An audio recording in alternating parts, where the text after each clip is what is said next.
धान के खेत में तैरता मिला अज्ञात बुजुर्ग का शव, गले में कटे के निशान, लाश मिलने से इलाके में फैली सनसनी। घनश्यामपुर थाना क्षेत्र के पोहद्दी बेला से तुमौल गांव जाने वाले मुख्य मार्ग स्थित पेट्रोल पंप के निकट रोड से 200 मीटर अंदर धान के खेत में एक 70 वर्षीय अज्ञात बुजुर्ग व्यक्ति का शव मिला है। जानकारी के अनुसार गाँव के लोगों ने इस लाश को देखा जब वो खेत देखने गए थे।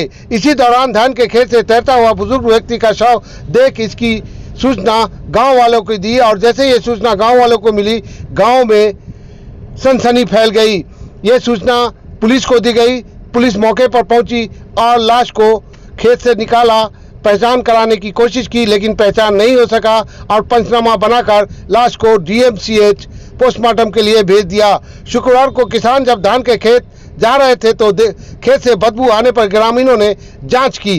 खेत में एक बुजुर्ग व्यक्ति का शव धान के खेत में तैरता पड़ा मिला, जिसने सफेद गंजी और सफेद धोती पहन रखी थी। मृतक के शरीर पर कई जगह कटे फटे के निशान थे। इस संबंध में थाना अध्यक्ष अजीत कुमार ने बताया कि शव देखने से करीब 4 दिन पुराना लग रहा है, जिससे अज्ञात शव सड़ चुका है। अब तक शव की पहचान नहीं हो पाई है। सोशल मीडिया और ग्रुप के माध्यम से फोटो शेयर किया जा रहा है ताकि अज्ञात लाश की पहचान हो सके।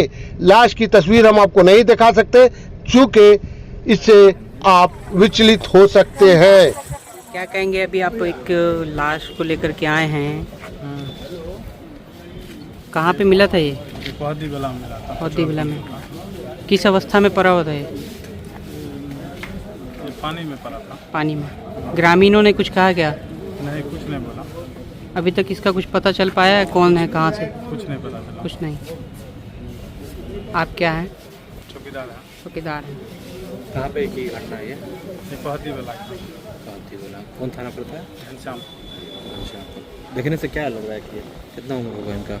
इसका उम्र 70 साल। क्या महिला है कि जेंट्स है। जेंट्स है? इसके पॉकेट से कुछ निकला बोला है? कुछ नहीं निकला, पॉकेट नहीं था। पॉकेट नहीं है। धोती